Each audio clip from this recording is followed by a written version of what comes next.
Y ellos dijeron: cree en el Señor Jesucristo y serás salvo tú y toda tu casa. Bienvenidos a nuestra serie Familias. Iniciamos. Dice la palabra en el nombre de Jesús: una mujer de las mujeres de los hijos de los profetas clamó a Eliseo diciendo: tu siervo mi marido ha muerto, y tú sabes que tu siervo era temeroso de Jehová, y ha venido el acreedor para llevarse 2 hijos míos por siervos. Y Eliseo dijo: ¿qué te haré yo? Declárame qué tienes en casa. Y ella dijo: tu sierva ninguna cosa tiene en casa, sino una vasija de aceite. Él le dijo: ve y pide para ti vasijas prestadas de todos tus vecinos, vasijas vacías, no pocas. Entra luego y enciérrate tú y tus hijos y echa en todas las vasijas, y cuando una esté llena, ponla aparte. Y se fue la mujer y cerró la puerta, y encerrándose ella y sus hijos, y ellos le traían las vasijas y ella echaba el aceite. Cuando las vasijas estuvieron llenas, dijo a su hijo suyo: tráeme aún otra vasija. Y él dijo: no hay más vasijas. Entonces cesó el aceite. Vino ella luego y lo contó al varón de Dios, el cual dijo: ve y vende el aceite y paga a tus acreedores, y tú y tus hijos vivid de lo que quede. En esta lectura podemos ver claramente de que una mujer, una viuda, o sea, esposa de un profeta, estaba teniendo graves problemas económicos. Tanto así que habían llegado los acreedores, habían llegado los del banco, para que ustedes lo entiendan, y era la costumbre en este entonces de que cuando no podía cancelarse la deuda, eran vendidos como esclavos. Entonces esta mujer llega donde el profeta, que en este entonces él era, pues, por decirlo así, el líder de esta escuela de profetas, a decirle: mi esposo fue un hombre ejemplar y fue un hombre temeroso, y nosotros como familia pues dimos un buen ejemplo de lo que se debía de hacer, y necesitamos que usted ore por nuestra familia, porque si no mis hijos los van a llevar esclavos y ella iba a quedar sola. Y dice de que el profeta le da la indicación que nosotros leímos ahora en esta noche, de que fuera a prestar vasijas y las llenara con el aceite que ella ya tenía. Y cuando yo veo, amados hermanos, esta situación en la que esta familia de servidores, ¿están escuchando bien los de atrás? Esta familia de servidores estaba en grave problema, hermano. Y yo me imagino a la esposa de esta mujer orando tal vez por algún vecino o por alguien que vive cerca, para que el Señor pueda bendecir económicamente, y el Señor derrama bendición sobre esta familia. Pero años después esta familia está con graves problemas económicos y con el esposo muerto. Ahora, dándole más al asunto, digo yo, esta mujer sola en su casa en la noche, después de orar y ya para acostarse, sin la compañía de su esposo, recordando cuando su esposo predicaba, recordando cuando Dios hacía grandes milagros a través de su esposo, y viendo de que la oración de ella no es contestada y Dios no hace el milagro. Desde que a mí me asignaron esta predicación, yo empecé, hermanos, a recordar servidores de esta congregación, pastores de esta congregación, servidores que tienen años de estar acá, que han pasado por situaciones adversas y situaciones sumamente difíciles, hermano, en las cuales yo pensaba: wow, ¿cómo van a salir? ¿Cómo Dios obrará? Porque no se ve salida a este problema. Mas sin embargo, con el pasar del tiempo, y ojo con esto, al llegar al tiempo de Dios, Dios obró de manera sobrenatural. Más adelante yo voy a compartir 2 testimonios porque ya no quiero compartir los míos, ¿verdad? Sino que he andado preguntando, fíjese, y gracias a Dios me ha permitido traer 2 testimonios muy bonitos. Pero en relación, hermanos, a lo que es el servicio al Señor y a lo que es clamar por una petición, sin lugar a duda, todos los que estamos aquí tenemos una carencia de algo. Otros tienen 2 o 3 carencias, otros 4, otros tienen de todo tipo de carencias. Pero cada uno de los que estamos aquí tenemos dificultades que le hemos estado clamando al Señor durante años, que hemos tenido luchas, guerras espirituales, días de oración, semanas de ayuno, clamor intenso, peticiones de oración en el grupo de conexión y en la radio, peticiones de oración a personas que usted sabe de que son personas de oración y nada. Y llega un momento, un punto de desesperación, hermano, un momento de frustración, un momento de angustia, de incertidumbre, que tú no sabes si el Señor está contra tuya, tú no sabes si el Señor no te escucha, tú no sabes si el Señor te ha abandonado. Y quiero que no te dé pena porque todos hemos pasado por eso, hermano. Más cuando tú, escucha bien esto, más cuando tú no tienes la confianza suficiente para comentarles tus problemas a tu cónyuge, la cosa es peor. Yo me he topado con personas en las cuales he platicado y le digo, ¿y usted ya platicó eso con su cónyuge? No. ¿Por qué? Porque es seguro pleito. No, pero podría apoyarle. No, es que no. Y así hay situaciones, hermanos, hay cargas internas, cargas pesadas, cargas duras, que ni siquiera el que duerme a tu lado las conoce. Y eso lo vuelve mucho más difícil, hermano. Y es ahí donde nosotros vamos a aprender en esta noche por qué. A veces, ¿por qué, hermano, la fe no es efectiva? Fíjese que el día domingo fui a compartir bueno, mi hijo fue con el grupo de alabanza de ellos a una de las misiones del remanente. Y tuve la oportunidad, hermanos, de ir y ver las instalaciones casi terminadas, una congregación bastante grande. Pero empecé a ver la vida que había tenido o los sufrimientos y los padecimientos que había tenido el pastor fundador de ahí. Luego veía el pastor nuevo que está ahí. Veía incluso a mi hijo y al grupo musical de él, cristianos nuevecitos, hermano, que empiezan a servir, que todavía no han pasado dificultades, que todavía no han pasado angustias. Y luego veía más adelantito de mí, como unas 3 sillas o 3 filas de sillas, estaba nuestro hermano Francisco. Y decía yo, qué nuevecito está este pastor también, dije yo. El grupo de alabanza, el pastor. Y lo comparaba con el pastor que había estado antes y digo, ¿cuántas dificultades pasó el que estaba antes? Y ¿sabe cuál es el problema de esto, hermano? Y espero que me entiendan. Cuando uno empieza a servir en el evangelio y cuando a uno le dicen, vaya, vos vas a ser líder de ministerio, vos vas a ser pastor, uno se imagina que con el transcurrir del tiempo la congregación lo va a recibir usted con una gran ovación, y eso no es así, hermano. La congregación va a interceder por usted y eso no es así. Los miembros de su ministerio lo van a apoyar y van a guerrear espiritualmente con usted. Eso no es así, hermano. Yo, como tengo una imaginación extremadamente grande, yo me imagino, a veces los líderes de ministerio piensan de que son así como esas entradas triunfales de los romanos. ¿Ha visto las entradas triunfales de las películas en los romanos, en donde a los 2 lados de la calle está lleno de gente y pasa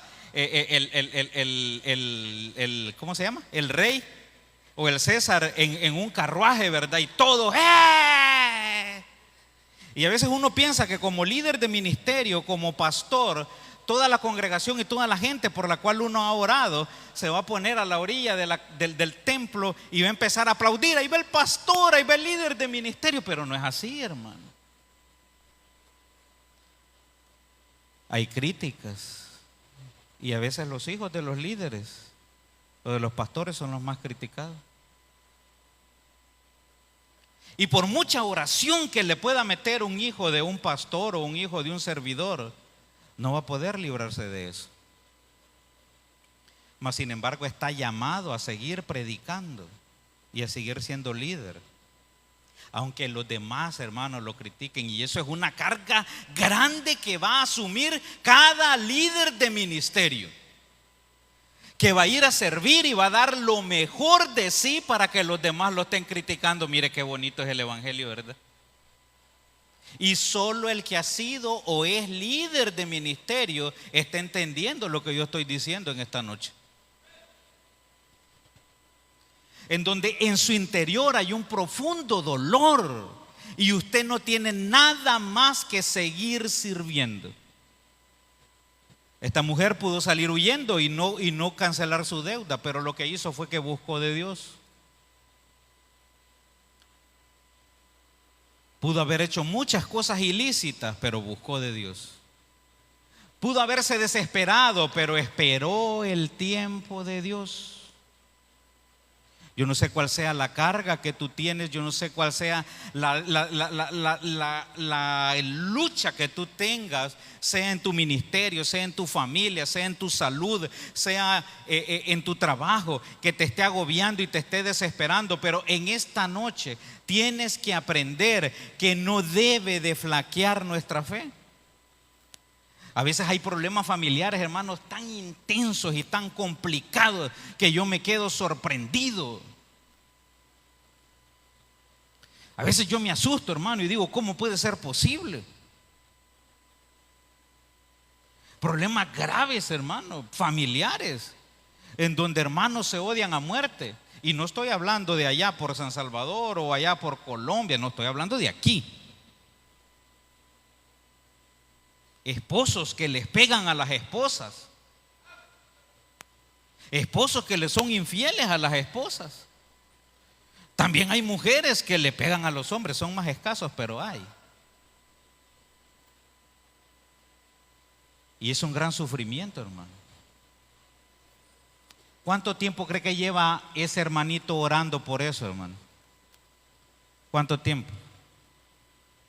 Hace como 2 predicaciones atrás yo les comentaba de que cuando fuimos a orar mire, yo he pasado unas situaciones cuando voy a orar por los niños, cuando se hace la administración. No entiendo por qué los niños tienen esa confianza de poder decir, hermano, ore específicamente por esto. Pero fíjese que me ha pasado en varias ocasiones en donde los niños dicen, en mi casa está pasando este problema, ore por nosotros. Y mire, yo me quedo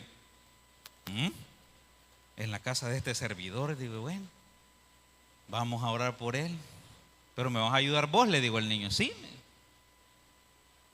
Y empezamos a orar, hermano.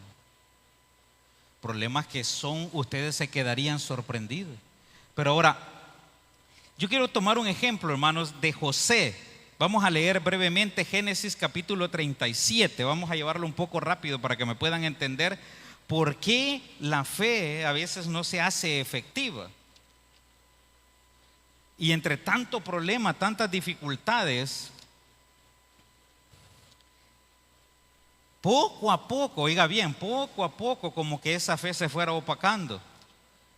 Entre tanto tiempo de oración, entre tanto tiempo de clamor, entre tantas dificultades. Y mire, y a veces lo más difícil es cuando usted viene a la iglesia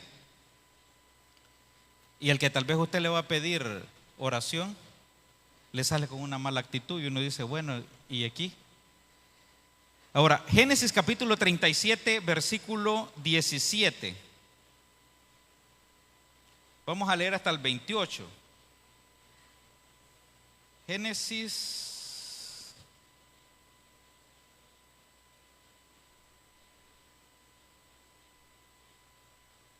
el 18 vamos a leer, 37, 18. Cuando ellos lo vieron de lejos, antes que llegara cerca de ellos, conspiraron contra él. ¿Para qué? Para matarle. ¿Quiénes, hermano? Sus mismos hermanos en carne. Desde que lo vieron de lejos, ahí viene este hombre, qué barbaridad, qué desgracia. No sé por qué mi mamá lo tuvo. No sé por qué mi papá no lo regaló. No, hermano, en cada hogar, en cada familia hay situaciones en donde no los quieren. Ahora, si usted examina la vida de José, la fe, la paciencia, la perseverancia que él tuvo, la cantidad de años que estuvo padeciendo. Pero a veces nosotros, hermanos, los milagros los queremos para allá. Señor, yo quiero que usted cambie a mi esposo. Señor, yo quiero que usted cambie a mi hijo que está rebelde. Ahora, en Génesis 41, 37 dice: y el consejo pareció bien a Faraón y a sus siervos, y dijo Faraón a sus siervos: ¿acaso hallaremos otro hombre como este, en quien esté el Espíritu de Dios? Y dijo Faraón a José: pues que Dios te ha hecho saber todo esto, no hay entendido ni sabio como tú. Tú estarás sobre mi casa, y por tu palabra se gobernará todo mi pueblo. Solamente en el trono seré yo mayor que tú. ¿Cuántos años tuvieron que pasar para esto, hermano? ¿Cuánto sufrimiento tuvo que pasar para esto? Y lo importante, él perdonó a sus hermanos. Ese es lo más principal. Pero a veces nosotros, con ese problema familiar que nosotros tenemos, lo más dañino que puede haber para un hijo de Dios es que el odio esté dentro de tu corazón, porque el enemigo va a minar tu vida. No puede haber ese odio. Y usted puede decir: hermano, pero para lo que me han hecho a mí, ¿usted por qué no sabe de eso, hermano? ¿Usted por qué no ha tenido problemas? En su infancia tuvo ¿qué? Una infancia feliz. Ay, hermano, si usted supiera las dificultades por las que yo he pasado. Bueno, los que ya tienen tiempo de conocerme o años de conocer, saben que yo puedo decir con toda certeza que la bendición de Dios no llegará a tu vida si no elimina esos resentimientos de tu corazón. Tienes que echarlo. Ahora, en Génesis 29, 31, en esta parte de la prédica vamos a ir un poco rápido. Génesis 29, 31, y aquí vamos a poner el ejemplo de Lea. Fíjese de que esta mujer, dice, todos ustedes conocen que ella era menospreciada. 29, 31. Y vio Jehová que Lea era menospreciada y le dio hijos, pero Raquel era estéril. Y concibió Lea y dio a luz un hijo y llamó su nombre Rubén, porque dijo: ha mirado Jehová mi ¿qué? Mi aflicción. Dice de que era menospreciada. Y dice: Jehová ha mirado mi aflicción. Fíjese, hermano, de que aquí a veces nosotros como personas somos menospreciados, digamos, en el lugar donde trabajan. Ahí dice: no, y no pongamos a este porque este es dundo. En su hogar, no, pues fíjese de que a mí el Señor me regaló 5 hijos, pero todos son regulares, solo aquel es bien tontito.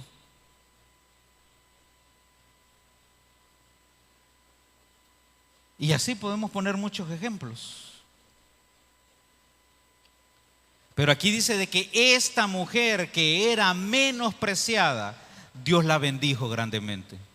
Pero ¿a dónde está la diferencia, hermano? ¿Por qué nosotros no podemos avanzar o no podemos salir de eso? Porque nosotros nos quedamos atascados en los resentimientos, nos quedamos atascados en la situación que nos está pasando, nos quedamos atascados renegando en lo que nos está pasando. Y no activamos esa fe. Cuando llega la mujer que tuvimos en la lectura del principio, en donde esta mujer le dice al profeta de que no tiene nada y le van a embargar los hijos, dice: ¿qué tienes en tu casa? ¿Qué quieres que yo haga? Dice que la bendición la tenía allí cerquita. Si usted ve cuando Agar dice de que iba huyendo y el hijo se estaba muriendo de sed, y dice de que puso al hijo a una distancia y ella se vino caminando, y dice de que oía el llanto de su hijo que estaba muriendo. ¿Se imagina usted semejante angustia, hermano? Escuchar a su hijo que se está muriendo y decir: este Abraham lo que acaba de hacer. Y Dios que no me está escuchando en este momento. Mas sin embargo, amados hermanos, dice de que el Señor abrió los ojos espirituales de ella y dice de que pudo ver el agua que estaba. ¿A dónde estaba el agua, hermano? ¿Ah? Estaba cerca de ella. Ahora es lo mismo que pasa con nosotros. Tal vez tú tienes una angustia grande, tal vez tú tienes una lucha grande, tal vez tú estás desesperado que ya no puedes más y ya estás a punto incluso de renunciar a todo. Pero la respuesta de Dios está en la par tuya, la respuesta de Dios está ahí cerca, la bendición de Dios está allí esperando que tú la tomes en fe. Está cerca, hermano, y a veces uno dice, no, yo aquí esto lo veo difícil. Hay un hermano de nuestra congregación que él llevaba, oiga bien este ejemplo, llevaba 1 año de atraso en el Fondo Social para la Vivienda. Había prestado dinero para un negocio y el negocio no había funcionado y el negocio lo había perdido.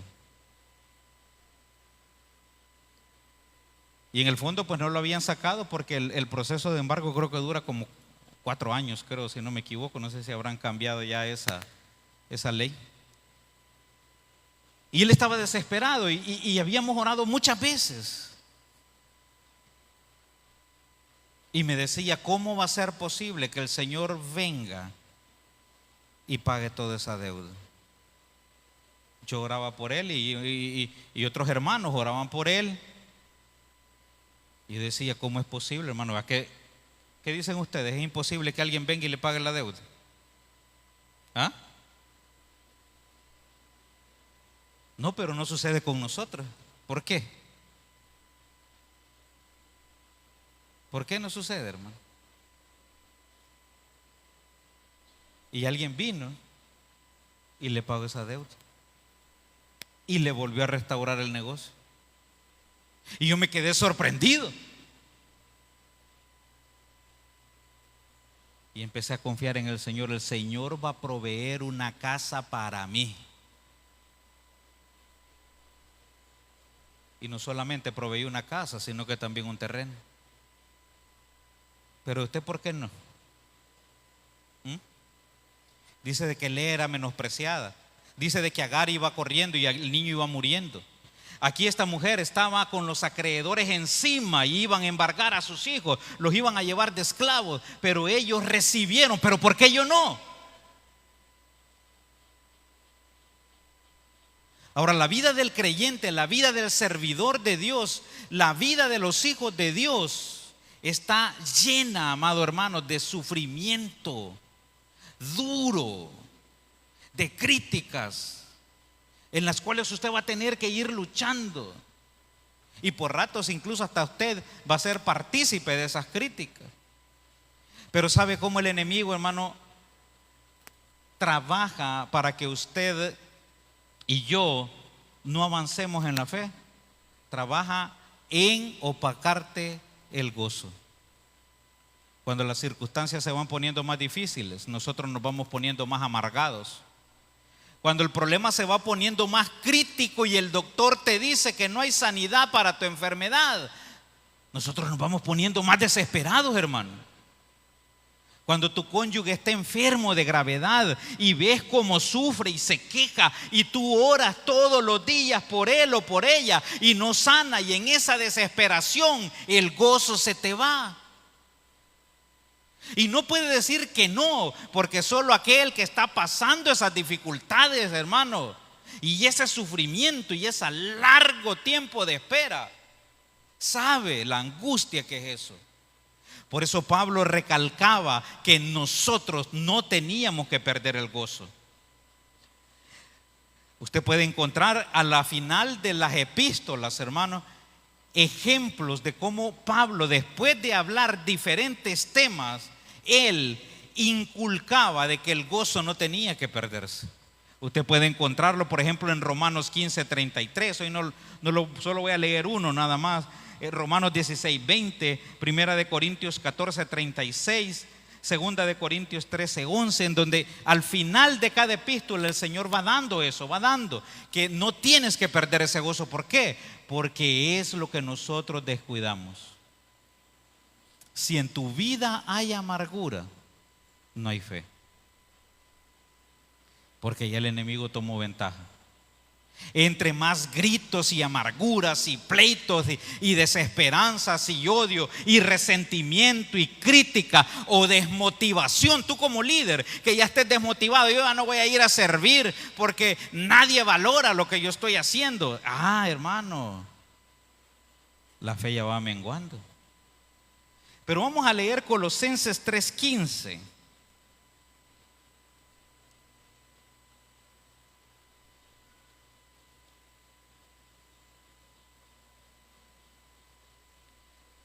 De todos los ejemplos que Pablo habla,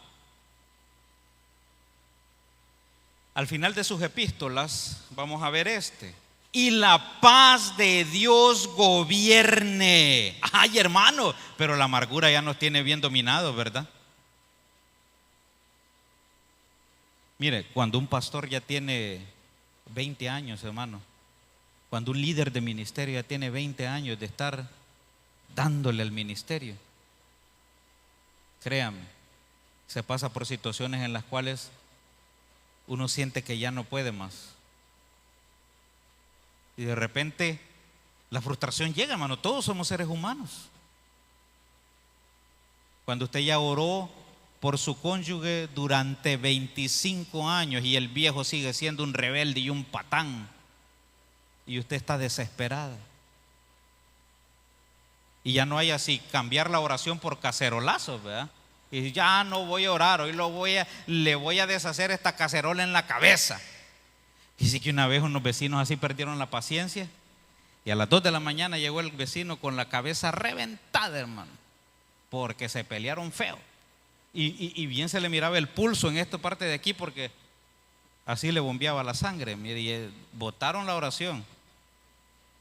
Por eso aquí dice: y la paz de Dios gobierne en vuestros ¿qué? Corazones, hermano. Y la paz de Dios gobierne en vuestros corazones, a la que asimismo fuisteis llamados en un solo cuerpo, y sed agradecidos.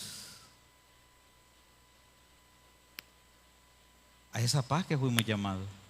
Pero ¿qué pasa cuando las circunstancias te hacen perder esa paz? Ahora, yo quiero pedirte algo en esta noche.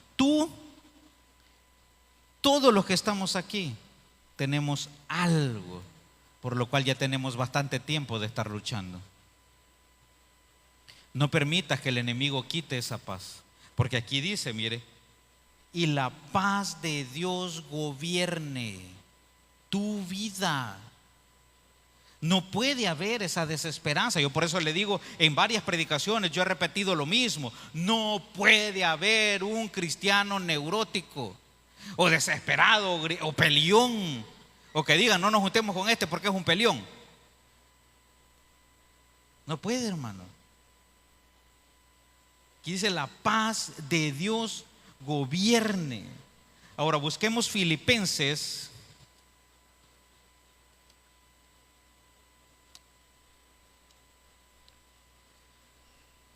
4:11.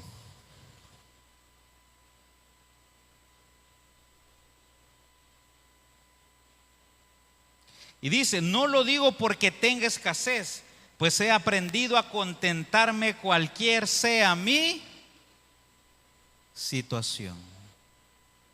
He aprendido a contentarme cual sea mi situación. Y dice: sé vivir en escasez y sé vivir en abundancia.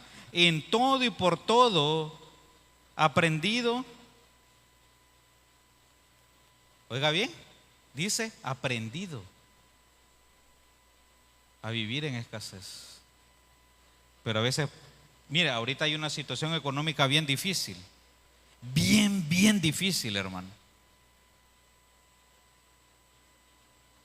Y nosotros decimos, wow, el Señor me ha desamparado, el Señor ha quitado su mirada de mí.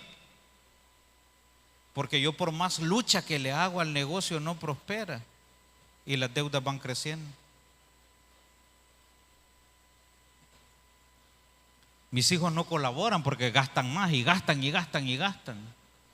Mis empleados no colaboran porque generan más pérdida que ganancia. Aquí dice, he aprendido a disfrutar en bendición cualquiera sea mi situación. Dice que me contaba un hermano en estos días de que para el tiempo de la pandemia, ¿cuántos se acuerdan del tiempo de la pandemia?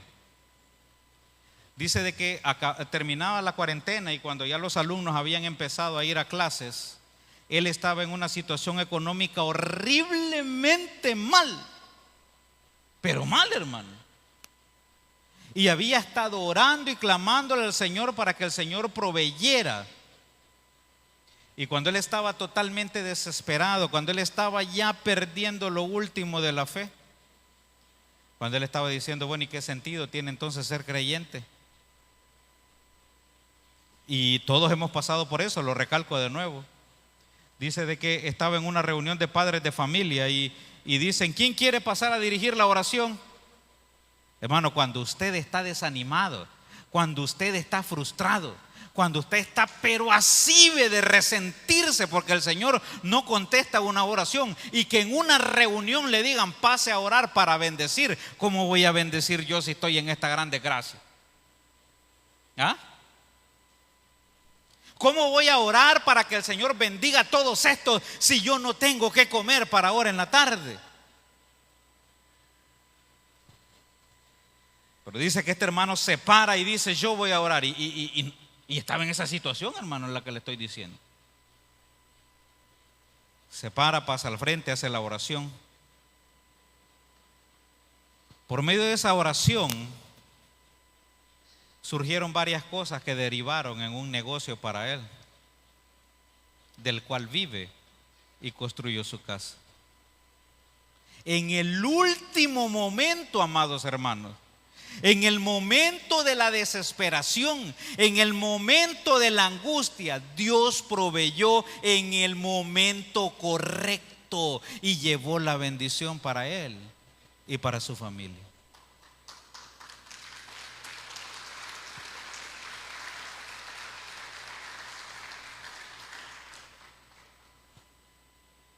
Cuando yo pasé un tiempo difícil, como le digo, todos hemos pasado tiempos difíciles, estaba yo desanimado. Bien desanimado, hermano. Y cada vez que yo venía al culto, tal vez yo venía caminando bien, pero adentro en mi espíritu yo venía y me sentaba. Esta persona que les cuento de este testimonio me motivaba a seguir adelante. Lo que yo no sabía es que él estaba peor que mí. Y me decía, no hay que dejar de servir, no hay que dejar de leer la Biblia. Tenés que prepararte para ser un predicador. Y yo ni siquiera servía, hermano. Tenés que esforzarte. Y yo decía, wow, este hermano ha de estar bendecido. Y hermano, y estaba en esa situación tan crítica.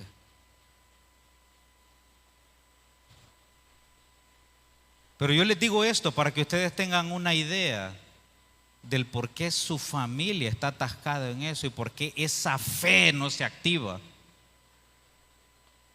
Número uno, porque puede haber mucho resentimiento en tu vida, con tu familia, o puede haber resentimiento con los miembros de tu ministerio, puede haber un resentimiento con los compañeros de tu trabajo, con tu familia. Puede haber mucha amargura en tu corazón, en donde haya solo reniego y frustración en ti. Desesperación, hermano. Y mire, cuando usted y yo estamos desesperados, a donde quiera que vayamos, llevamos pleito. A donde quiera que vayamos, llevamos conflicto. Y no se soporta ni usted mismo, ni yo mismo cuando andamos así. Y nadie le puede decir nada, porque Dios guarde, está ahí un gran problema. Pero aquí la palabra de Dios está diciendo de que tienes que vivir con gozo, porque a eso fuiste llamado. Tienes que contentarte cualquiera sea tu situación. Pero a veces cuesta eso, amados hermanos. A veces cuesta. Yo le puedo asegurar que aquí, de los que están sentados, de los que nos están escuchando por los diferentes medios, hay más de alguno que ya no quiere seguir adelante. Yo le aseguro que más de alguno quiere renunciar y volver atrás. Yo le aseguro que más de alguno ya sus fuerzas están a punto de acabarse y ya no quiere seguir. Pero quiero decirte que en esta noche Dios puede bendecir tu vida. En esta noche Dios puede darte fuerzas. Y a veces, mire, a veces uno piensa de que el Señor va a venir y va a decir, oh, bueno, te vamos a bendecir con esto. Hermano, solo con la bendición espiritual de llevar gozo para tu casa, de que esa carga que te andaba agobiando se te quite, es una gran bendición. Solo con eso, amados hermanos. Quiero ponerles un ejemplo de eso en Segunda de Reyes, capítulo 13.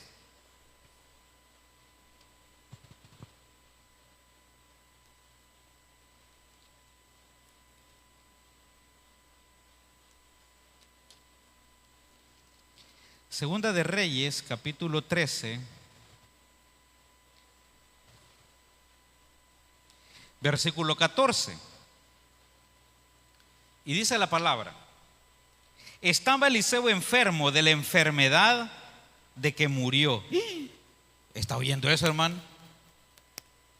Estaba enfermo Eliseo de la enfermedad en que murió. Pero veamos qué es lo que dice. Y descendió a él Joás, rey de Israel, y llorando delante de él dijo: Padre mío, carro de Israel y su gente de a caballo. Y le dijo Eliseo: toma un arco y una saeta. Y tomó él entonces un arco y una saeta. Luego dijo Eliseo al rey de Israel: pon tu mano sobre el arco. Y puso él su mano sobre el arco. Entonces puso Eliseo su mano sobre las manos del rey y dijo: abre la ventana que da al oriente.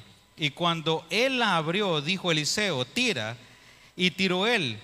Dijo Eliseo: saeta de salvación de Jehová y saeta de salvación contra Siria, porque herirás a los sirios en Afec hasta consumirlos. Y le volvió a decir: toma las saetas.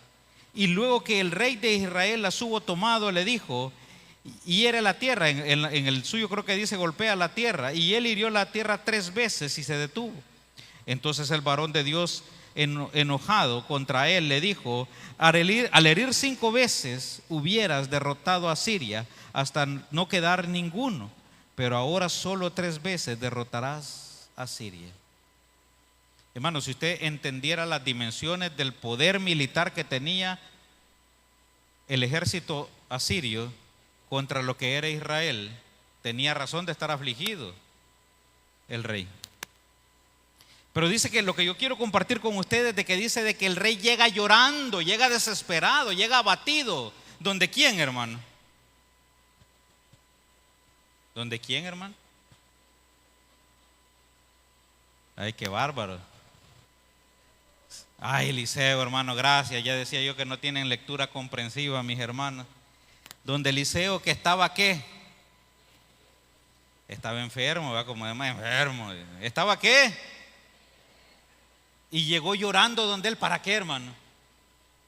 Esa es la vida del creyente. Esa es la vida del Hijo de Dios. Así son las familias de los servidores de Dios. Van a haber días de que tú estás enfermo y alguien va a venir a que pidan oración. ¿Y qué tienes que hacer tú? Orar por él. Van a haber momentos que alguien va a venir con graves problemas en su hogar, totalmente destrozado, totalmente desesperado. Y tú tal vez estás en una condición similar, pero Dios te lo ha mandado. ¿Para qué? Para que ores por él. Tal vez alguien está a punto ya de abandonar su ministerio. Va a llegar, hermano, y usted, ¿qué me aconseja? Y usted también está medio dudoso, pero no le va a decir, no, abandone todo y renunciemos y vámonos. Dios se lo ha mandado para que tú ores por él. Pero vemos el contraste acá que dice de que el rey le faltó fe y por eso solo pudo derrotar al ejército sirio 3 veces. ¿De cuál quiere ser usted, hermano? ¿De los que están sanos y faltos de fe y al final son derrotados? ¿O de los que están enfermos pero son victoriosos espiritualmente? Otro ejemplo muy común es cuando dice de que iba Pedro, dice, entrando al templo y le pide dinero, dice el que estaba allí postrado, y viene él y le dijo, no tengo oro ni plata, pero lo que tengo te doy, y en el nombre de Jesús, ¿el qué? Se sanó. Alguien le podía haber dado, ¿qué? Supongamos que estamos en esta época, alguien le podía haber dado dinero y le podía haber dicho, vaya, mira, te voy a dar un trabajo, te voy a dar tantas cosas, te voy a dar ropa, vamos a ver en qué podemos ayudar a tu familia, te vamos a poner en este programa del gobierno, para que es una comparación, ¿verdad? Te vamos a dar en este proyecto para que te puedan ayudar, pero ¿qué compartió con él? Compartió el poder de Dios. No teniendo nada, hermano. A veces nosotros tenemos una idea equivocada de una familia cristiana. Y la familia cristiana de fe, es aquella que vence las adversidades juntos en oración. La familia cristiana de fe es los que se apoyan unos con otros. Imagínate tú que tú eres líder de ministerio, pastor o diácono, y que tu mujer te esté dando guerra criticando. No, para eso están los demás. Por eso la familia de fe tiene que estar unida. Tienes que apoyarse unos con otros en oración. La familia de fe es aquella de que quita todos esos resentimientos y no permite esos comentarios negativos unos con otros. La familia de fe aprende a contentarse cualquiera sea su situación. Y Dios va a proveer, hermano. Mire, Dios le puede proveer a usted tantas cosas, desde lo más sencillo hasta lo más difícil. Y a veces uno anda avergonzado por lo que los demás van a decir. Fíjese de que a mí no me da pena decir esas cosas. A finales del año pasado, estaba yo con eso de que se nos había arruinado un teléfono, porque todos andamos teléfonos porque mis hijos ya son casi adultos. Yo ya son adultos. Y se había dañado uno, y en eso pues no falta aquel hermano en Cristo que le dice, ¿y no tenés para comprar un teléfono? ¿No le ha pasado a usted? Te estuve llamando y no contestás. No, es que se me ha arruinado el teléfono. Y tanta desgracia es la tuya que no tenés. Y mira, a mí ya me había dado una gran pena, fíjese. Y dije yo, voy a comprar, voy a averiguar. Y de repente escucho a unos franceseros que andaban vendiendo pan. Allá una señora está vendiendo un teléfono a $10. ¿Ah? A $10, sí, usado, de los chiquitillos. Voy a ir a ver para que ya no me estén avergonzando, dije yo. Llego a ver el teléfono, hermano. Ah, sí, aquí está. Y todo rayado, hermano. $10, bueno, pero sí, para que me llamen, dije yo, con tal pueda hablar. No, dije yo, mejor no. Y le digo a mi esposa, no, ya el Señor va a proveer. Y vi que el Señor proveyó uno. De ahí, y yo le podría ir contando cosas sencillas, hermano. Ahora, ¿por qué pongo esto de ejemplo? Porque hay muchas personas que se mueren por un teléfono caro. Y ay, hermano. Y hacen una gran guerra y un gran problema. Por eso pongo ese ejemplo. Y sin yo gastar ningún 5, me lo dieron con una línea, hermano, que viera. Sobra un montón de internet. Pero ¿qué pasa, hermano? Nosotros así clamamos por diferentes cosas, por diferentes necesidades. Clamamos por tantas cosas y solo nos toca como el chino. ¿Cómo es como el chino? ¿Ah? Solo nos toca a Milala, que él da un gran testimonio y nosotros nada. Pero lamentablemente tenemos el valor de decir que somos familias de fe. Vemos que el Señor hizo un gran milagro con aquel y nosotros nada, hermano. Pero allí hay algo. Hay algo allí, hermano, que está estorbando. Hay algo allí que tú necesitas aprender. Hay algo allí que tú necesitas discernir de la voluntad y del tiempo de Dios para tu vida. Allí hay algo en lo cual tú necesitas que el Espíritu Santo te revele a tu vida qué es lo que está pasando y por lo cual tú no recibes esa bendición de parte de Dios.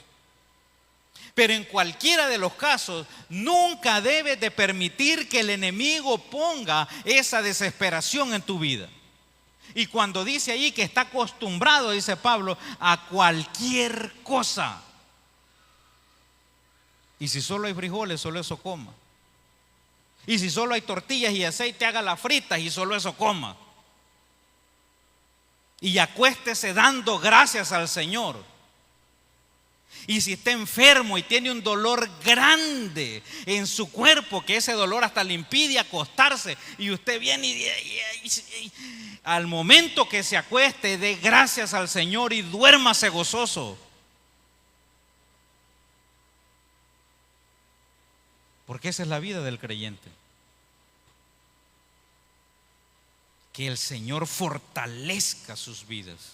Dice de que el fruto, yo siempre recalco también esto, el fruto del Espíritu, hermano, el gozo, es lo mejor que puede tener el Hijo de Dios.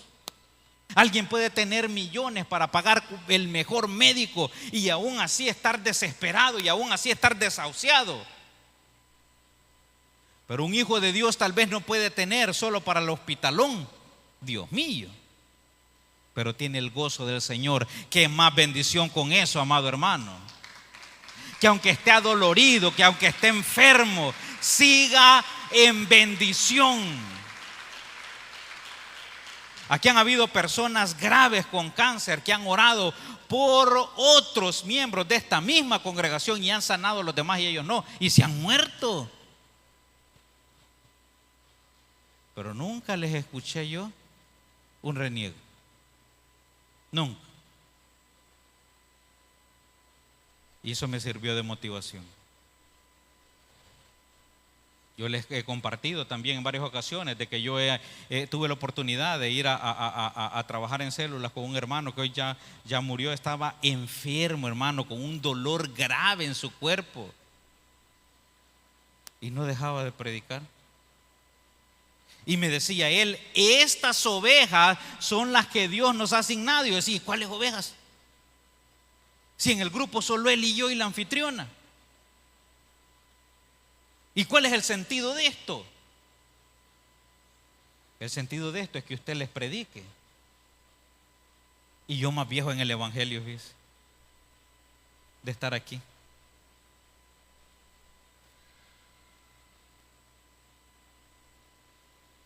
A veces nosotros solo decimos de palabra, hermano, no es que nosotros somos una familia de fe, Dios mío.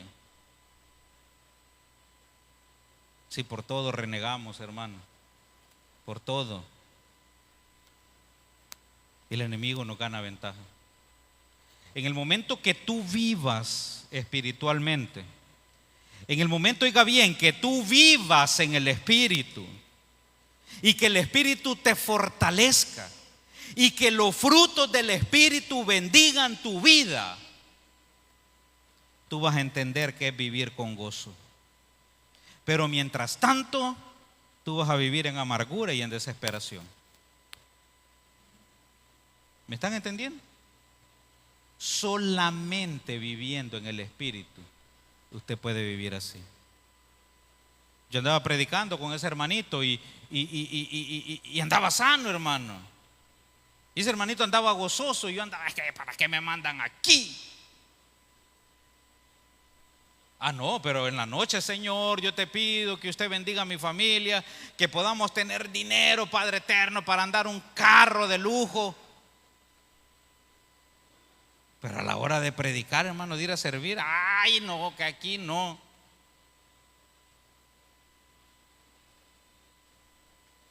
Y este hermanito todo dolorido iba, y mire, hermano, viera cómo predicaba el evangelio. A mí me dio una gran lección, que cuando el Espíritu me empezó a revelar eso, yo sentí una gran vergüenza.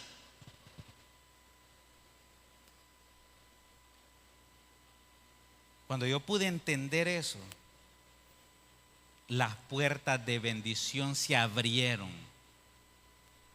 para mi familia. De repente la casa llegó sin buscarlo, de repente pudimos comprar un carro cuando nosotros no teníamos ni esperanza para eso. De repente alguien dice, mire, fíjese que yo quiero bendecirlos con un terreno, nos lo regalaron, hermano. No teníamos manera alguna de poner un negocio y estábamos sumamente mal, y alguien llegó en las bancas de eBay y le dijo, yo le voy a ayudar y le voy a dar los primeros pasos de ese negocio. Y sin tener ninguna esperanza, sin tener ninguna posibilidad, eso empezó a crecer y a crecer y a crecer y a crecer y a dar bendición a mi familia. Pero mientras en tu vida haya esa amargura, mientras no vivas en el Espíritu, siempre será una carga todo lo que hay en tu alrededor. Ser un líder de ministerio va a ser una carga, ser un servidor va a ser una carga, ser un esposo va a ser una carga, ser un hijo va a ser una carga, ser un servidor va a ser una carga, y todo lo que haga va a ser amargura. ¿Cómo vas a vivir en fe? ¿Cómo te vas a atrever a decir que vives en fe?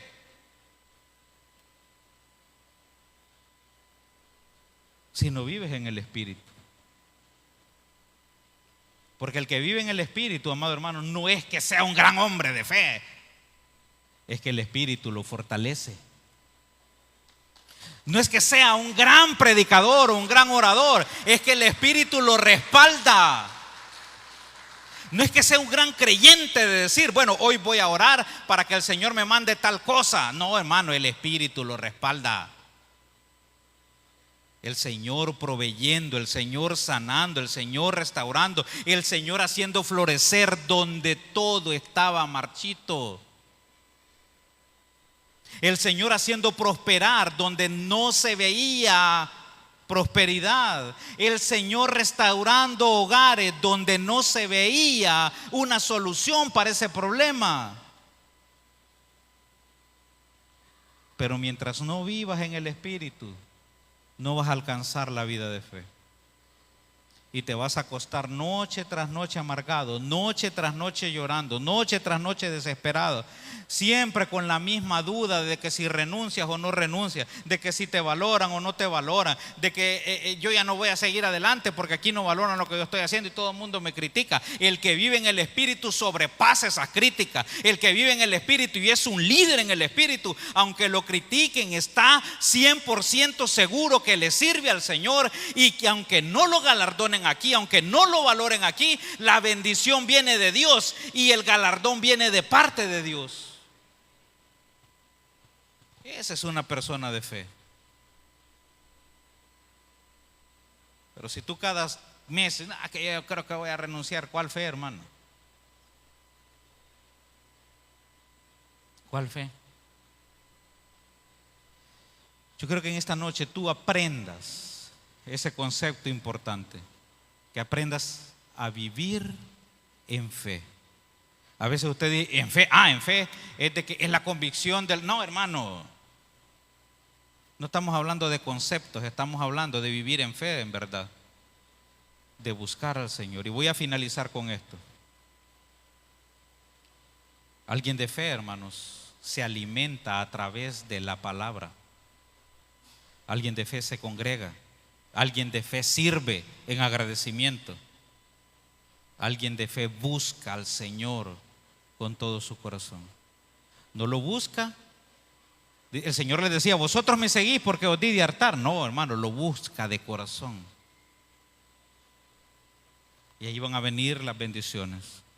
Buscad primeramente el reino de Dios y su justicia, y todo va a venir por añadidura. la bendición económica, Dios sustentará tu vida. Busca el reino de Dios y el Señor restaurará tu hogar. Busca el reino de Dios y el Señor obrará en tu ministerio. Busca el reino de Dios y el Señor quitará esa angustia. Tal vez no va a quitar el problema, pero va a quitar esa angustia que te está agobiando. Y de repente tú vas a ver el problema como insignificante. Dios mío, qué noche ya. Ustedes van a ver el problema como insignificante.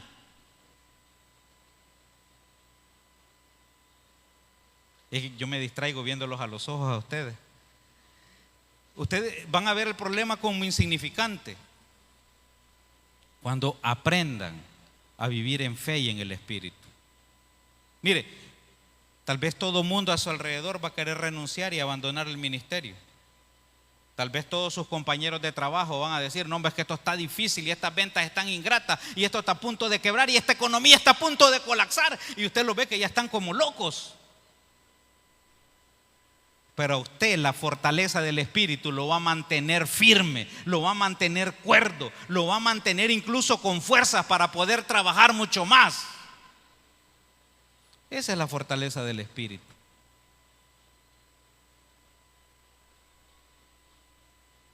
En donde el Señor te va renovando esas fuerzas, no solamente las fuerzas físicas, sino que también las espirituales. Por eso aquí no hay cabida para amargados. Amargados fuera. Renegones y frustrados. Hoy vamos a orar por ustedes. Desesperados y angustiados. Hoy vamos a orar por ustedes. Los que han perdido las fuerzas y la fe. Hoy vamos a orar por ustedes. Bueno, de hecho siempre oramos. Pero hoy vamos a orar por ustedes, amados hermanos, para que ustedes se fortalezcan en el Espíritu y como familia sirvan en fe. Si ustedes tienen el mal hábito de atacarse unos con otros entre la familia, los que viven en la misma casa, hermano, aprendan a vivir en armonía, aprendan a vivir en fe, tomados de la mano del Señor, y van a ver bendiciones grandes en su vida. Vamos a orar. Gracias, Señor, por esta bendición.